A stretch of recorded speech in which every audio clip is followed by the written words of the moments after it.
السلام علیکم ورحمۃ اللہ وبرکاتہ۔ وعلیکم السلام ورحمۃ اللہ وبرکاتہ۔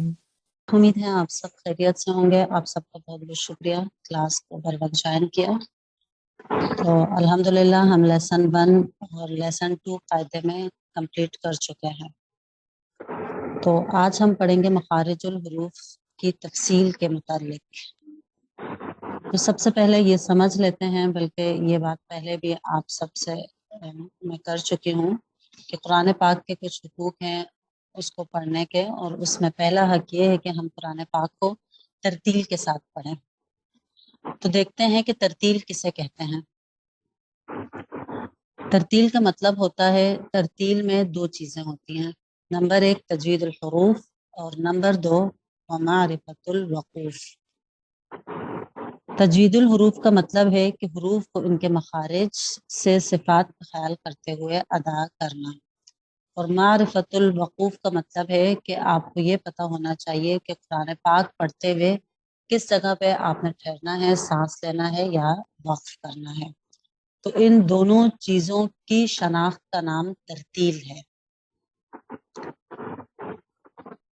تجوید کہتے ہیں مخارج الحروف و صفات الحروف، یعنی تجوید میں 2 چیزیں آ جاتی ہیں، ایک یہ کہ حرف کو اس کے مخرج سے ادا کرنا، مخرج کا مطلب کہ حرف جہاں سے نکلتا ہے، جو حرف کے نکلنے کی جگہ ہے، جو اس کا منبع ہے، وہیں سے اسے ادا کرنا، کسی اور جگہ سے ادا نہیں کرنا۔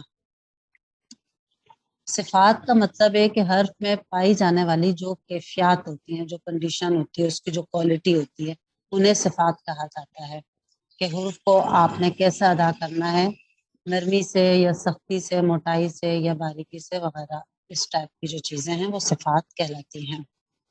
تو تجوید میں 2 چیزوں کا خیال رکھنا ہوگا، مخارج الحروف یعنی حرف کے نکلنے کی جگہ جو ہے اس کا، اور دوسرا حرف میں پائی جانے والی صفات کا خیال رکھنا۔ تو یہ 2 چیزیں انتہائی اہم ہے، ترتیل اور تجوید۔ اس کے بغیر قرآن پاک پڑھنا درست نہیں ہے۔ حروف ہجا میں کل 29 حروف ہیں ٹوٹل، لیکن ان کے مخارج جو ہیں وہ 17 ہیں، یعنی 29 حروف ہجا جو ہے وہ 29 مخارج سے ادا نہیں ہوتے، بلکہ حروف 29 ہیں اور نکلنے کے مقامات جو ہیں وہ کم ہیں۔ وہ اس لیے کہ حروف ہجا میں کچھ حروف آپ کو ایسے ملیں گے کہ جو ایک ہی جگہ سے ادا ہوں گے، بعض اوقات 2-3 حروف جو ہیں وہ ایک جگہ سے ادا ہوں گے، بعض اوقات 1-2 حرف جو ہے وہ ایک جگہ سے ادا ہوں گے۔ تو اس لیے یہ مخارج جو ہیں کم ہو گئے، یعنی ٹوٹل مقامات آپ کے 17 ہیں جہاں سے آپ کو حروف ادا کرنے ہوتے ہیں۔ کچھ کا تعلق لسان سے ہوگا، کچھ کا حلق سے، اور کچھ کا شفتان سے ہوگا۔ بہرحال 17 مخارج ہیں ٹوٹل آپ کے پاس، اور حروف جو ہیں وہ 29 ہیں۔ بنیادی مخارج یعنی جو بیسک مخارج ہیں آپ کے وہ 5 ہیں، نمبر 1 جوف، نمبر 2 حلق، نمبر 3 لسان، نمبر 4 شفتان، نمبر 5 خیشوم۔ یہ سرور باجی پلیز تھوڑا دھیان رکھیں، مائک آف کرتی ہیں، آپ لوگ خود بھی دھیان رکھیں اس چیز کا۔ تو جوف کا مطلب ہے منہ کا خلا، یعنی منہ کے اندر کا جو خلا ہوتا ہے، خالی حصہ ہوتا ہے، اسے جوف کہتے ہیں۔ حلق کا مطلب ہے گلا، لسان کا مطلب ہے زبان، اور شفتان کہتے ہیں ہونٹوں کو، خیشوم سے مراد ناک ہے۔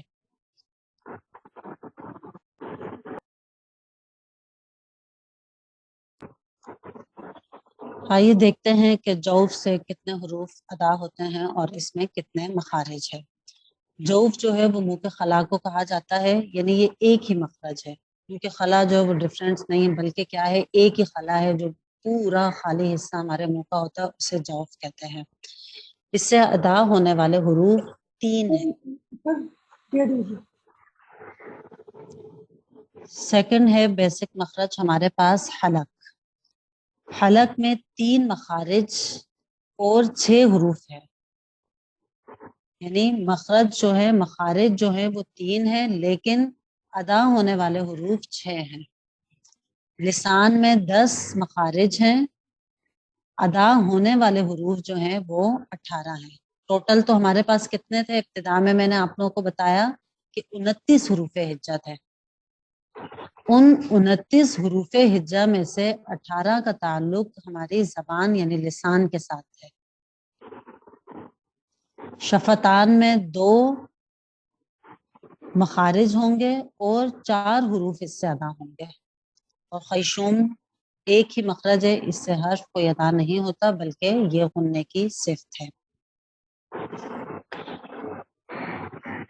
بنیادی مخارج میں پہلا مخرج ہے ہمارے پاس جوف۔ جوف سے 3 حروف ادا ہوتے ہیں، جیسا کہ ہم نے پڑھا اس میں 1 مخرج اور 3 حروف ادا ہوتے ہیں۔ تو وہ 3 حروف ہیں الف مدہ، واو مدہ اور یا مدہ۔ یاد رکھیے کہ یہ سمپل الف واو اور یا نہیں ہے، یہ غیر مدہ نہیں ہے بلکہ حروف مدہ ہے۔ اگر یہ حروف مدہ نہ ہو تو اس صورت میں ان کے مخرج پھر کچھ اور ہے، پھر خلا جو ہے وہ ان کا مخرج نہیں ہے، یعنی جوف جو ہے وہ ان کا مخرج نہیں ہوگا۔ الف مدہ کی پہچان یہ ہے کہ الف خالی، اس سے پہلے زبر۔ واو مدہ کی پہچان یہ ہے کہ واو ساکن، اس سے پہلے پیش، اور یا مدہ کی پہچان یا ساکن اور اس سے پہلے زیر۔ یہ بات ذہن نشی کر لیجئے کہ واو اور یا میں ساکن ورڈ، ساکن آپ استعمال کر رہے ہیں کہ یا بھی ساکن ہو، واو بھی ساکن ہو، لیکن الف مدہ کی شناخت میں آپ ساکن نہیں کہہ رہے، اس لیے کہ الف اگر ساکن ہو ایسی صورت میں آپ اسے کھینچتے نہیں ہیں بلکہ اسے جھٹکے کے ساتھ ادا کرتے ہیں، اور وہ الف الف رہتا بھی نہیں ہے۔ سب سے پہلی بات تو یہ ہے، کیونکہ الف کے اوپر یا نیچے کوئی بھی حرکت آ جائے تو وہ الف الف نہیں رہتا بلکہ وہ حمزہ بن جاتا ہے، اور ساکن حمزہ کو پڑھنے کا پھر یہ طریقہ ہوتا ہے کہ اس کو جھٹکے کے ساتھ ادا کرتے ہیں، لہٰذا الف مدہ کی شناخت میں الف ساکن آپ کبھی بھی نہیں کہیں گے۔ الف خالی، اس سے پہلے زبر، جیسا کہ آپ دیکھ سکتے ہیں کہ با، با الف زبر با، یہ ہو گیا با۔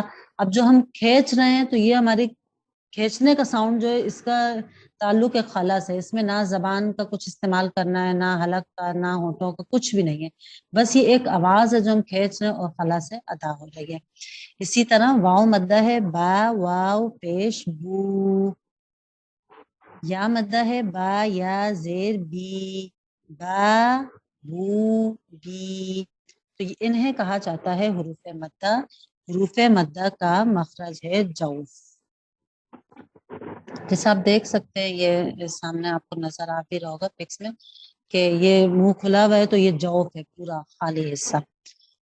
تو ایک مخرج اور 3 حروف اس سے ادا ہوتے ہیں۔ خلاصہ کلام یہ ہوا کہ اللہ تبارک و تعالیٰ نے قرآن پاک کو ترتیل کے ساتھ نازل کیا ہے، خود بھی ترتیل کے ساتھ پڑھا اور نبی پاک صلی اللہ علیہ وسلم کو بھی ترتیل سے پڑھنے کا حکم دیا۔ حضرت علی رضی اللہ عنہ سے کسی نے پوچھا کہ ترتیل کا کیا مطلب ہے، تو آپ نے ارشاد فرمایا تجوید الحروف و معرفت الوقوف۔ یہ آپ کو بھی یاد ہونا چاہیے کہ ترتیل کا مطلب ہے تجوید الحروف و معرفت الوقوف۔ پھر تجوید کا مطلب ہے کہ حروف کو ان کے مخارج اور صفات سے ادا کرنا، یعنی ترتیل کا مطلب تجوید الحروف و معرفت الوقوف، پھر تجوید کا مطلب حرف کو مخرج اور صفات کے ساتھ ادا کرنا۔ حروف کی تعداد کل 29 ہے جو کہ 17 مخارج سے ادا ہوتے ہیں۔ یہ بات یاد رکھنے کی ہے کہ 29 حروف جو ہیں وہ 17 مخارج سے ہی ادا ہوں گے۔ بنیادی مخارج، بیسک مخارج جو ہیں وہ ٹوٹل 5 ہیں، جوف، حلق، لسان، شفتان اور خیشوم۔ جوف میں 1 مخرج اور 3 حروف ہے، الف مدہ، واو مدہ اور یا مدہ۔ سیکنڈ مخرج ہے ہمارے پاس حلق۔ حلق میں 3 مخارج اور 6 حروف ہیں، یعنی مخارج جو ہیں وہ 3 ہے لیکن ادا ہونے والے حروف آپ دیکھ سکتے ہیں کہ 6 ہے۔ ان 6 حروف کو حروف حلقی بھی کہتے ہیں۔ حروف حلقی ان کو اس لیے کہا جاتا ہے کہ ان کا تعلق حلق کے ساتھ ہوتا ہے۔ یہ حروف حلق سے ادا ہوتے ہیں، حلق سے ادا ہونے کی وجہ سے انہیں حروف حلقی کہا جاتا ہے۔ 3 مخارج جو ہمارے پاس ہے وہ پہلا ہے اقصی حلق، دوسرا ہے وسط حلق، تیسرا ہے ادنی حلق۔ اقصی کا مطلب ہوتا ہے دور، یعنی لفظی مطلب جو ہے اردو میں اگر آپ اس کے میننگ لیں گے تو اقصی کا مطلب ہوتا ہے دور، وسط کا مطلب ہوتا ہے درمیان، اور ادنا کا مطلب ہوتا ہے قریب۔ اب یہ دور، درمیان اور قریب کس اعتبار سے کہا گیا ہے؟ اقصی حلق یعنی حلق کا وہ حصہ جو ہمارے منہ سے یا ہمارے لسان، ہماری زبان سے سب سے زیادہ دور ترین ہو، تو اس لیے اسے اقصی حلق کہا گیا ہے۔ ٹھیک ہے، اقصی حلق اس لیے کہا جاتا ہے کہ حلق کا یہ حصہ ہماری زبان سے سب سے زیادہ دور ہوتا ہے۔ ادنی حلق اس لیے کہا جاتا ہے کہ حلق کا یہ حصہ ہماری زبان سے یا ہمارے منہ سے سب سے زیادہ قریب ہوتا ہے۔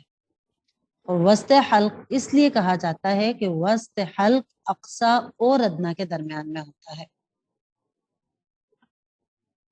تو اقصی حلق گویا کہ ہمارے حلق کا آخری حصہ ہوا جو کہ سینے کی جانب ہے، وسط حلق ہمارے حلق کا درمیانی حصہ ہوا جہاں ایک ابھری ہوئی ہڈی موجود ہے، اور ادنی حلق ہمارے حلق کا ابتدائی حصہ ہوا، بالکل اسٹارٹ جہاں سے ہوتا ہے ہمارا گلا، وہ حصہ ادنی حلق کہلائے گا۔ اقصی حلق کی ایک پہچان یہ بھی ہے کہ ایک گڑا سا محسوس ہوتا ہے اس جگہ پہ ہمیں، جیسا کہ وسط حلق کی ایک میں شناخت آپ کو بتا رہی ہوں کہ یہاں ابھری ہوئی ایک ہڈی موجود ہوتی ہے، تو اقصی حلق میں ہمیں ایک گڑا سا محسوس ہوتا ہے۔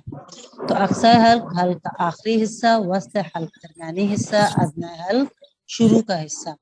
اقصی حلق کو اقصی حلق اس لیے کہتے ہیں کہ زبان سے دور ہے، ادنی حلق زبان سے قریب ہے، اور وسط حلق ان دونوں کے درمیان میں ہے۔ اقصی حلق سے 2 حروف ادا ہوتے ہیں، حمزہ، ہا۔ ٹھیک ہے، آپ جب پڑھیں گے حمزہ، ہا، تو یہ اقصی حلق نہیں ہوا، اور عموماً یہ مسٹیک بہت زیادہ دیکھنے میں آ رہی ہے کہ ہم اقصی حلق سے ادا کرنے کے بجائے اقصی اور وسط کے درمیان سے ادا کر رہے ہوتے ہیں۔ مکمل وسط میں بھی ہماری آواز نہیں ہوتی، اور مکمل جو ہے وہ اقصی حلق سے بھی ادا نہیں نکلتی، تو مخرج جو ہمارا غلط ہو جاتا ہے۔ تجوید کے متعلق ہم نے کیا پڑھا؟ پہلی چیز یہ کہ حرف کو اس کے مخرج کے ساتھ ادا کرنا۔ اب اگر ہم مخرج کے ساتھ ادا نہیں کرتے تو یہ لہنہ جلی ہو جاتی ہے۔ لہنہ جلی کیوں ہو جاتی ہے؟ کہ اس سے میننگ میں فرق آ جاتا ہے۔ بعض اوقات جب ہم صحیح مخارج سے حروف کو ادا نہیں کر رہے ہوتے تو پورے مطلب کا فرق جو ہے وہ پڑ رہا ہوتا ہے۔ تو حمزہ، ہا، یہ ہے اقصی حلق سے ادا ہونے والے حروف۔ نمبر 2 وسط حلق۔ وسط حلق سے 2 حروف ادا ہوتے ہیں، عین، ح۔ طریقہ اس کا یہ کہ آواز کا دباؤ آپ کو اسی مخرج میں دینا ہوگا۔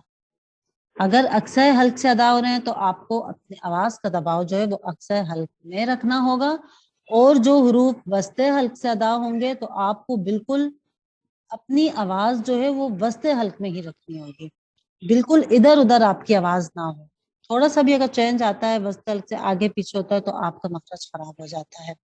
ادنی حلق سے 2 حروف ادا ہوں گے، غین، خو۔ دیکھیں بالکل اسٹارٹ سے ادا ہو رہے ہیں، غین، خو۔ تو یہ حروف حلقی کہلاتے ہیں حلق سے ادا ہونے کی وجہ سے۔ حمزہ، ہا، عین، ح، غین، خو۔ تو بنیادی مخارج میں 2 مخارج ہم نے پڑھ لیے، نمبر 1 جوف اور نمبر 2 حلق۔